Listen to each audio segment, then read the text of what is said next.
Greetings and welcome to my dear Scorpio. This is Ron from Tarot of the Twin Sun. Tarot of the Twin Sun is a functional division within the Order of the Twin Sun. Please take only what you will.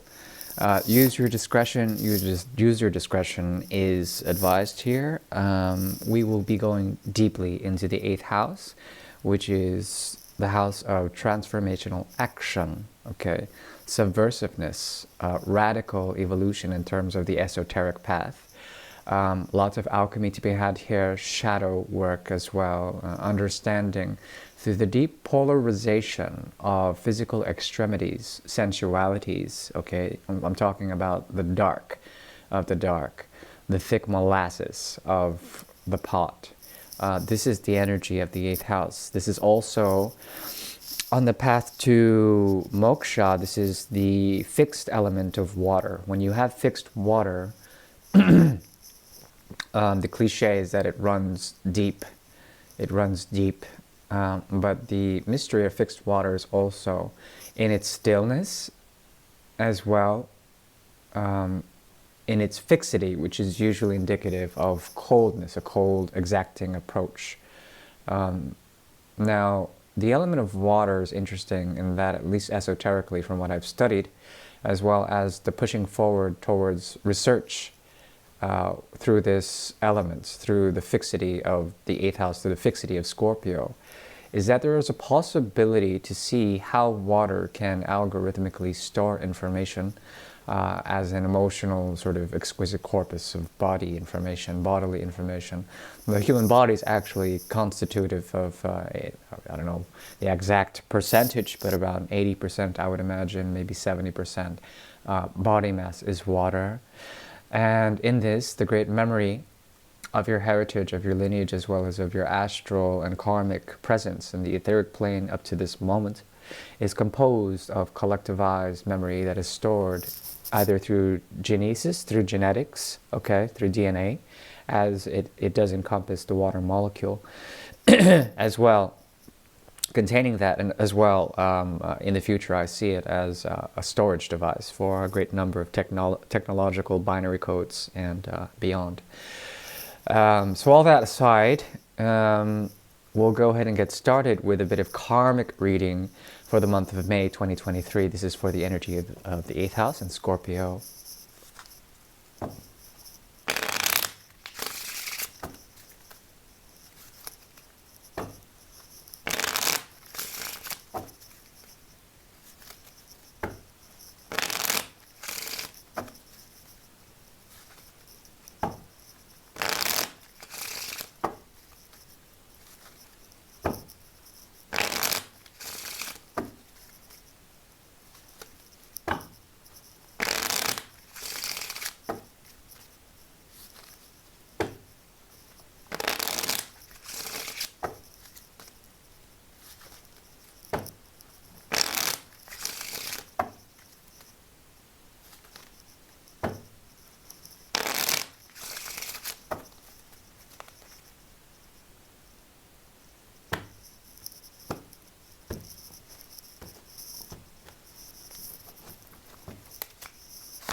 Okay, for the month of May, Scorpio is moving to, wow, interesting, 5 of Swords in reverse, 2 of Swords, 7 of Swords in the reverse. Let's see here. Scorpio may be moving to a way of understanding what has influenced the mind, okay? I'm talking about emotional undercurrents here. And they're strong. They actually produce an effect in the future with the 7 of Swords in the reverse. There's a way to see your carbon footprint in the spiritual plane, meaning where you've been energetically in terms of places, in terms of spaces, especially in the astral realm, your dreams and stuff like that. There's a way to analyze it. The 2 of Swords coming in very strong in this reading, and when this occurs, there's a way to have one truth pitted against another, to find the center point in that, to not use the eyes but the third eye to see what is going on here. There's a way to cut through all the bullshits in a way, And you've done this in the past, you're going to be doing it again in the future, and there's going to be a karmic undertone to all of this, pointing to the Eight of Swords in reverse. So we're talking about liberty here. We're talking about getting out of the binder of the mind and the blinder of the soul. When it comes to true sight, it is being awakened, and there's a sense of breaking free here, especially getting away of any traumatic events. It's funny because Scorpio is dealing with something that seems to be on the cusp of love, on the cusp of something in terms of realization, of a strong connection here, but it's fallen apart. And it's funny because as it falls apart, it doesn't really feel much like it matters that it has. It's as if it's something that you expected, not in the terms of like, you know, oh, blah, blah, you're self-projecting this or something like this. I have to stay clear and neutral when portraying this knowledge. There's something about it where the actual state of being is not even melancholic. It's as if it's a cosmic joke. It was supposed to happen this way, something like this. We're pointing to the 6 and the 4 of Cups, around the 5 of Cups in the reverse. Okay, what does that mean? It means that no matter what happens, there's a sense that you don't need much to feel sustained. Whatever flows over, especially if it's like coming from the wrong place, like false friends, false connections, false lovers, whatever. It doesn't really affect you, and I really like this reading so far. Karmically, I think you're in the right place. Ace of Cups in reverse, underscore of this, which has to do with, yes, purgation, letting go, purgation. Once again, this is a common theme for Scorpio. It's as if in letting go, you are making a choice to gain. You must first sacrifice to gain something here. And this has to do also with a great lineage of doubt. Doubt, trying to break free, being held in, processing fear, and also seeing that there's something more heavenly about your path. I see here a transformation, maturity, letting go of one thing to get another, working with one side of yourself to root, to ground, and then graduate again after grounding. This is all happening in the month of May. Primarily what I'm seeing here is a way to retrace one's steps, to become meditative, to become contemplative, retrace one's steps and see that it's not so bad. It's as if you've loved, but then it's not so bad for having done that. Interesting. Now, we're moving directly into the Great Mirror, and I do want to apologize if I've been delayed for work or anything like that. I am available for private readings if you dare. Yeah, I'm open. Thanks for, liking, subscribing, whatever. Hopefully this is content that is relevant to some of you. Thank you.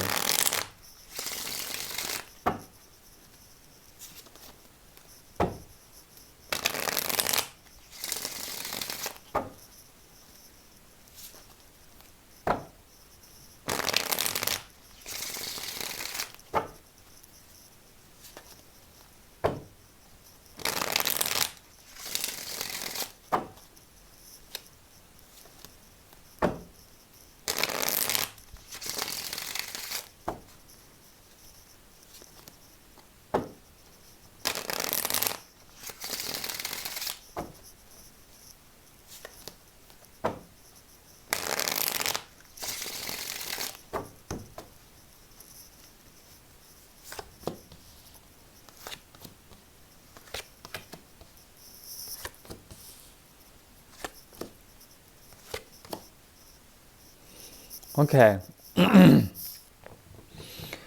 Word of advice: if there is something that wants to be familiar, that wants to bring you close, point out if their intentions are good or bad, to see that, and polarize it, to shift it.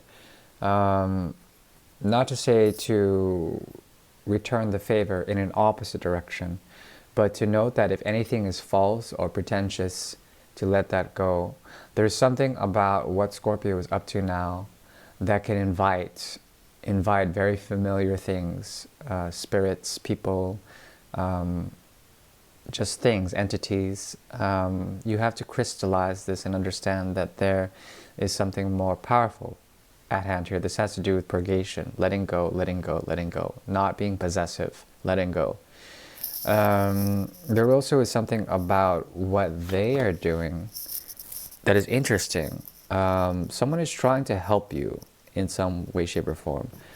They mirror you in terms of the Two of Swords. You met this person recently, or are going to meet them, and they're going to have an effect on you. Primarily, it's out of friendship. You have a friend here that's trying to help. There also is a possibility here of the Six of Swords in reverse. They are influenced by something else to do something properly with you.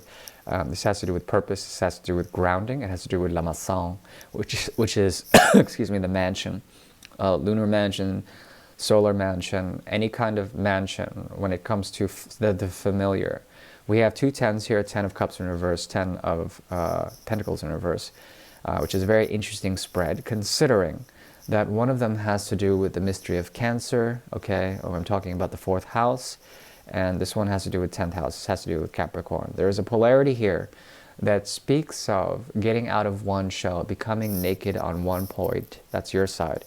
And then essentially this person trying to embody something. They want to bring about this idea of bringing your energy or their energy to the proper place, okay, a mansion.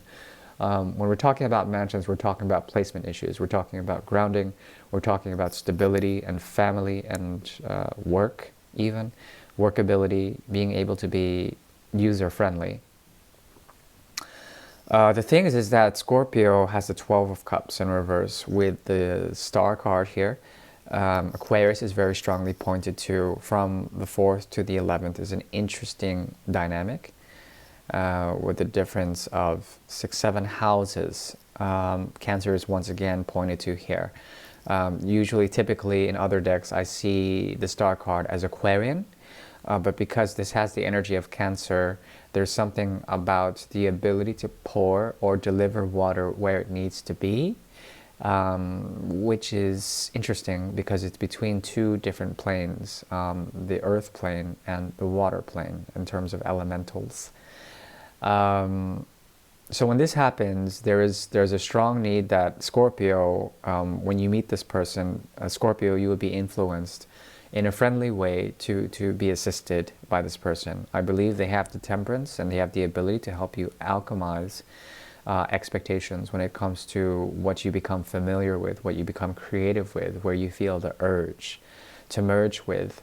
There's a possibility of letting go of those expectations. At the same time, there's difficulty in doing so. When this happens, Cancer retreats. There's a retreating energy. You have here also the Hierophant in reverse, which is your 7th house in reverse. Somebody did you wrong. This person sees it. They can observe it. They won't participate in it, in that line, that history, that timeline. It won't be in the present moment. However, timelessly, I do see them bringing the sword, the dual swords of criticism, the scissors of karmic cord cutting, the Gordian knot. Instead of unraveling it, sometimes you can cut it. There also is something about the Hierophant in reverse that speaks about getting naked. There's a lot of naked energy here. So if you're feeling vulnerable in this situation, I think you're in good hands. You might be very interested in them. In terms of like getting information from them somehow. This is an organization, this is an institution, this is someone who would hide behind that or use that as a type of officiation. Guru is watching over this. It's a very good thing. Temperance, Guru is here, as well as the High Priestess. So Temperance, which is an archangel of some sort, mixing up 2 cups of expectation to create something new in terms of a guided design, a celestial design in which the cups of love create and co-create. There is also the High Priestess, who is very protected. She's watching over this path work. This person could be a high priestess to you. You can be a high priestess to them. And it's funny because the paths interweave in some sort of way. What this person is afraid of, but then they want to cross it, is a very strong need to primarily have a very innocent and pure connection with you. This could be one of their blocks. It also is one of their strengths when it comes to deep sincerity, authenticity. Now, can they walk the bridge of authenticity? I'm not entirely sure. I think you have an offering to give them, something that has been a lesson for you in terms of a new earth, a new understanding, something that has kept you grounded in this whole process of purgation. Purgation merely means, pressing the button to dispose of and recycle, to decompose, to recycle, to bring forward a sense of newness through all of that. In terms of advice, find solitude. If you find solitude, you will find a way to rest the mind, and you will find inner truths in places that are not designed to be seen. I'm talking about the places in between timelines, as well as the words between words, in that unknown, the ineffable. There is a possibility to find peace, as well, peace of mind and rest in solitude. If you need it in solitude, you need to withdraw. The idea is to arrive and to understand your expectations, to why they always bring you to the place of needing rest, needing some sort of silence. Okay. Here you will find a way into empowerment with éclaircissement, the 7th house. If you're dealing with any sort of mirrors in your life, I'm talking about other people who are equals or friends or your siblings. The crown of creation is being illuminated, and there's a possibility to see great things if you are to level with them, if you are to use sensory responsibility as well as bodily embodiment to understand the language of bodies. There will be a sense of clarity in all of this. It will be very empowering for you to find solitude and also to be empowered by mirrors, okay? That is the very best I can do, my dear. I believe this was Scorpio. And yeah, in terms of all of that, I do wish you well. Thank you. Bye-bye.